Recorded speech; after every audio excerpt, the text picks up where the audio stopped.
Hola, hola, buenas noches. Muchas gracias por estar acompañándonos en este concierto / charla virtual que estamos realizando por el Conservatorio de la Universidad Austral. Voy a partir por contarles cuál es el repertorio del día de hoy. Este repertorio va a abarcar los tres grandes periodos que hoy conocemos como música clásica o música docta: el periodo barroco, el periodo clásico y el periodo romántico. Y lo haremos de la mano de quizá tres de los más grandes compositores de cada estilo. En primer lugar, Johann Sebastian Bach representando al barroco, Ludwig van Beethoven en el clásico tardío y Frédéric Chopin para el periodo romántico. Con este repertorio que abarca un poco más de 100 años, 115 años, desde las sinfonías compuestas por Bach hasta el preludio compuesto por Chopin, podrá notar muy claramente la diferencia estética y las características particulares de cada estilo, de cada género. Entonces, brevemente: Sinfonía número 4 de Johann Sebastian Bach, variación en el Scorpio Micento de Ludwig van Beethoven y el preludio número 18 de Frédéric Chopin. Espero que lo disfruten.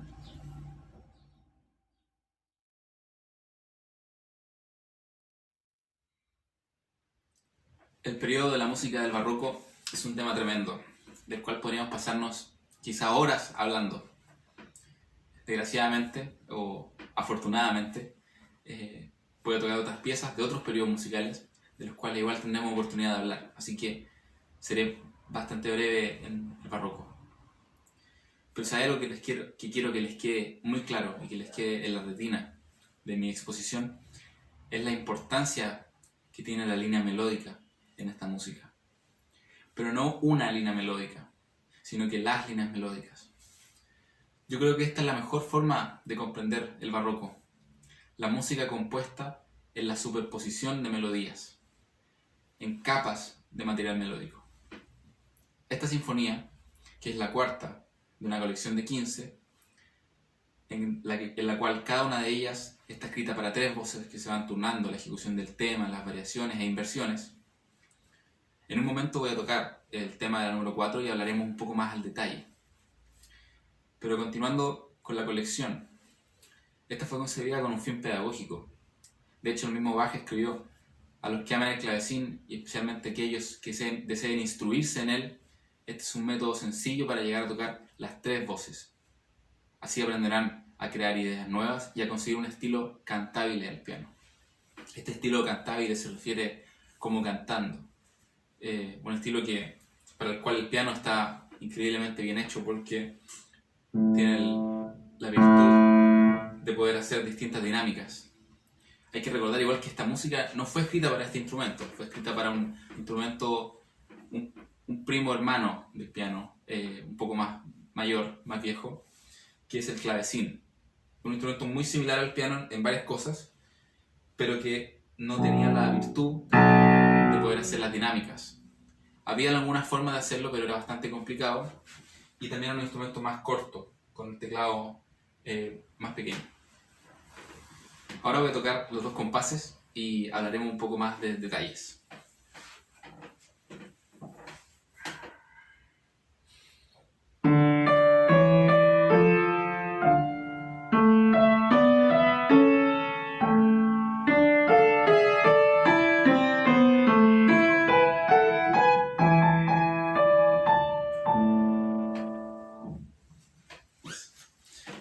Únicamente con esos dos compases tenemos para hablar, quizá 20 horas, pero no se preocupen que no los voy a aburrir con tanto. Pero ya para ir a algún punto más específico. En primer lugar, el énfasis polifónico, en la polifonía, lo que hablamos anteriormente, las capas de melodías. Por ejemplo, el tema en la mano derecha.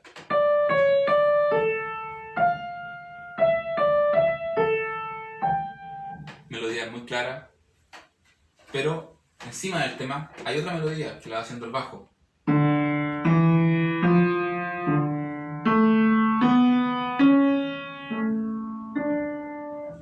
Y la música ahí, así se compone la música, capas de melodía.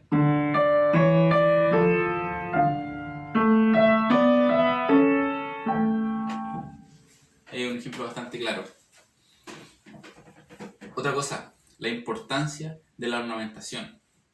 De hecho, en estos dos compases ya tenemos una ornamentación al final.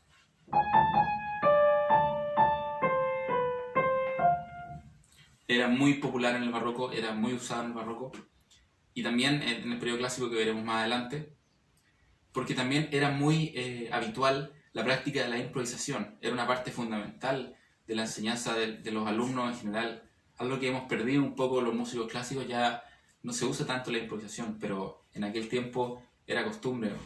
Un tema y podías componer fugas, cánones, temas y variaciones al instante, improvisando, al más puro estilo del jazz, por ejemplo. Otro punto importante del barroco es el uso del cromatismo, algo que volverá un poco más adelante en el periodo romántico. En el mismo tema hay un cromatismo, las primeras tres notas, ahí y aquí. El cuarto punto es tenemos la armonía, que va supeditada al desarrollo melódico. Las mismas capas de melodía son las que generan la armonía. No tenemos, por ejemplo, una armonía y una melodía por un lado como cosas distintas. Por ejemplo, un ejemplo clásico de Mozart. Ahí tenemos una melodía.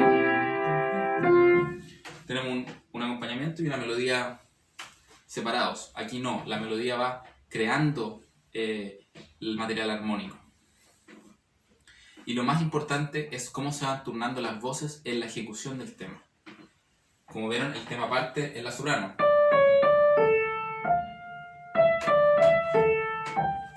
Y ahora viene la contralto.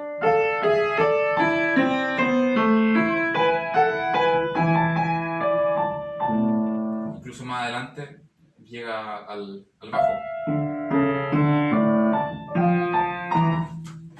Después, cuando lo toque entera, van a darse cuenta cómo va apareciendo este motivo. Una y otra vez en la pieza. Bueno, para dar un poco igual de contexto histórico, vale la pena recordar que este estilo nace en la Europa del siglo XVII, que se batía entre la reforma de Martín Lutero y la contrarreforma católica. Una sociedad aún fuertemente estamental, que no veía el nacimiento de la revolución industrial y por lo mismo todavía no veía la burguesía. Entonces esta música hay que pensar un poco para quién estaba escrita. Estaba escrita para la iglesia, para la nobleza. Por eso ese énfasis en la pompa, en la ornamentación. Era música para la grandeza.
El siglo XVIII fue el de los maestros clásicos, de Haydn, de Mozart, de Beethoven, donde la capital musical se trasladó hacia Viena.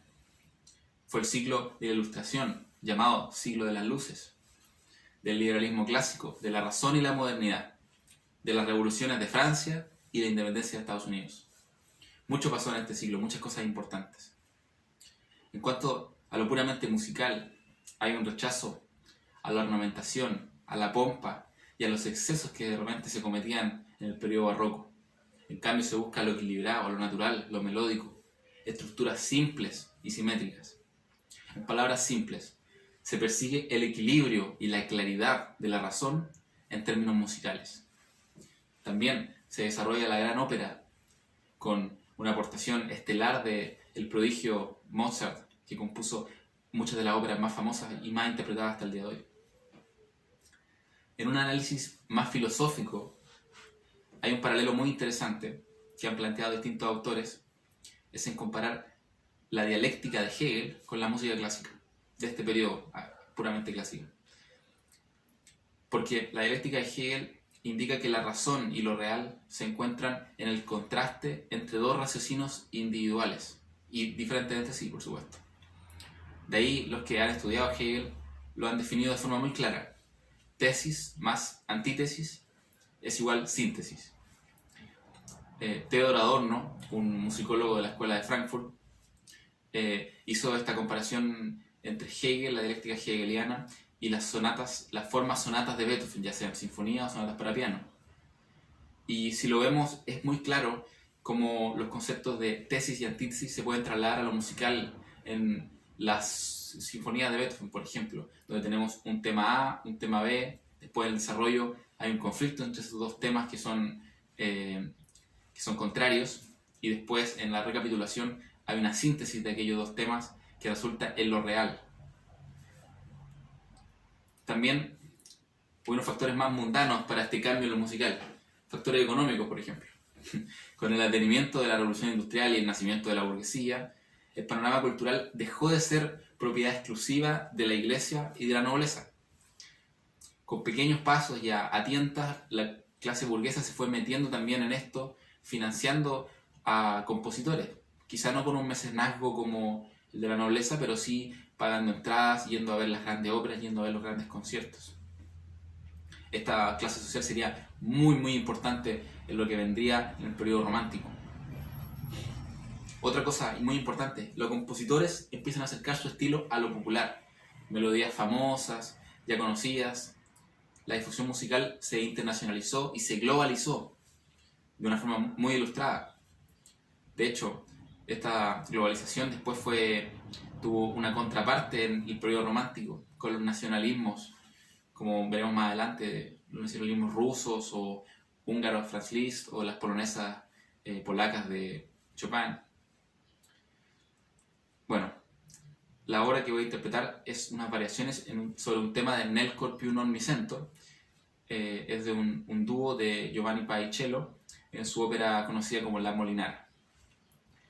Aquí hay varios puntos claves de la música de este periodo clásico que se ven muy claramente ejemplificados en esta obra, en el principio, incluso en el mismo tema. Una cosa importante es que se caracteriza un predominio de la línea melódica con un acompañamiento separado. Las melodías a su vez son cantables, o sea, tienen una forma muy cantada, tienen estructuras simétricas. Aparte hay frases antecedentes y consecuentes, como un diálogo. También otra vez se puede ir a Hegel desde este punto de vista. Las armonías también son muy claras, son concisas. Voy a tocar un poco para ver esto. Partamos por ejemplo con la frase, miren. Pregunta. Respuesta, muy claro. Ahora podemos ver quizás la armonía.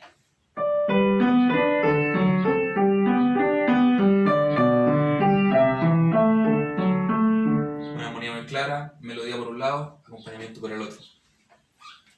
En aspectos más globales hay un predominio de la forma. Es decir, se vuelve la forma, se inventa la forma sonata con lo que hablamos de Hegel. El predominio de la gran sinfonía de que después con Beethoven iba a tomar ribetes incluso aún mayores. Se amplía la orquesta y su rango dinámico, Beethoven también muy importante en aquello. Y un cambio muy importante, cada vez se escribe más en detalle lo que el compositor pretende de la pieza. Es decir, en el barroco teníamos muy pocas indicaciones en cuanto a dinámicas, en cuanto al tempo. En cambio, en el periodo clásico se inventa, bueno, ya existía el piano, pero se inventa el metrónomo también. E incluso tenemos obras de Beethoven que tienen indicaciones de tempo. Beethoven sería un compositor muy importante porque él, con su figura, su genio y su personalidad muy subjetiva y muy propia, iba a darnos un paso muy importante hacia el periodo romántico.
Con la revolución industrial puesta en marcha a todo trapo, por así decirlo, luego las grandes revoluciones en Francia, en Estados Unidos, las revoluciones burguesas, la ilustración con todos los cambios en los paradigmas filosóficos, sociales, económicos que tuvo el siglo XVIII, llegó el periodo romántico.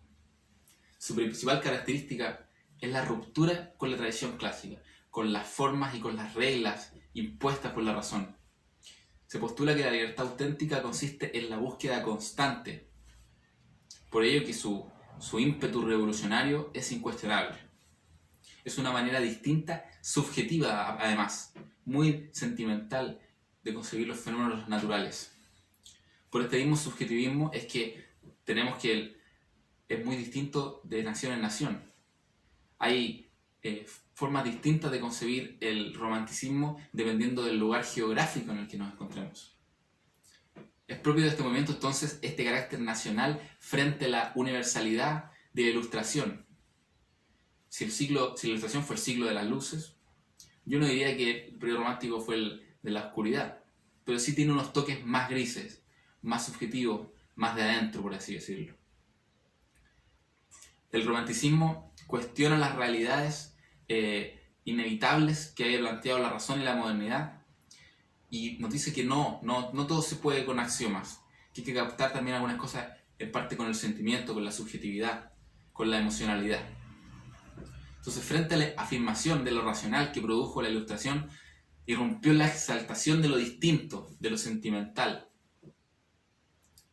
Algunos conceptos claves es la primicia del genio creador. Y aquí es donde yo digo que Beethoven fue muy importante. Porque Mozart sí fue un genio creador, Haydn sí fue un genio creador, pero siempre a disposición de la nobleza, del mecenazgo real, y componiendo también en ese estilo, y también para masas. En cambio, Beethoven en ese sentido fue más un revolucionario, que compuso un poco para él mismo, y ahí si la gente quería comprar su obra, ya, qué bueno, pero con un carácter propio e individual. Y si vemos la mayoría de los compositores del periodo romántico, todos exaltan este sentimiento de la individualidad. Por lo mismo, valoración de lo diferente frente a lo común. Nacen los nacionalismos, tenemos muchos ejemplos. Chopin con sus polonesas, polacas por supuesto, Franz Liszt, las rapsodias húngaras, Tchaikovsky y el grupo de los cinco, Rimsky-Korsakov, haciendo música propiamente rusa, Berlioz también con música propiamente francesa. Otro punto importante es la nostalgia de los paraísos perdidos, la añoranza por la infancia, por la niñez o por los paisajes de la naturaleza. Otra cosa muy importante es que si el ciclo pasado fue el de las grandes orquestas, aquí retrocedemos un poco, siguen habiendo grandes orquestas, pero empiezan los lieder, o sea, canciones para piano y voz solamente, hechas para un ámbito nocturno, taciturno. Tenemos los nocturnos de Chopin, los preludios de Chopin, obras muy, como el que voy a tocar a continuación, muy personales, muy íntimas, ideales, por ejemplo, para un momento como este de la cuarentena, para escuchar en familia, por ejemplo. Chopin compuso estos preludios inspirado en el maestro Bach con su clavecín bien temperado. Algo interesante es que en el estilo programático que se puso tan de moda en el periodo romántico y siguió de moda, yo diría, hasta bien entrado el siglo XX, muchos compositores buscaron inspiración en poemas conocidos de la época, o libros, o paisajes naturales, o inventaron sus propios poemas incluso. Pero también hubieron algunos autores que pusieron nombre a piezas de forma póstuma. Por ejemplo, el más conocido yo creo que sería la Sonata al claro de luna de Beethoven, que en realidad el nombre que Beethoven le dio fue Sonata para casi una fantasía. Después más adelante alguien le puso eso. Algunos dicen que fue para mejor, otros dicen que para peor. Andras Schiff es del grupo de los segundos. Pero hay un compositor también, autor, que se llama Hans von Bülow, que le dio un nombre al preludio de Chopin que yo interpretaré, el número 18, después de que Chopin ya había muerto. Le dio el nombre de Suicidio. Ahora uno puede disentir quizá de la interpretación, pero sí nos da algunas pequeñas luces de qué es lo que genera este preludio y su intensidad en aquel que oye. Gracias.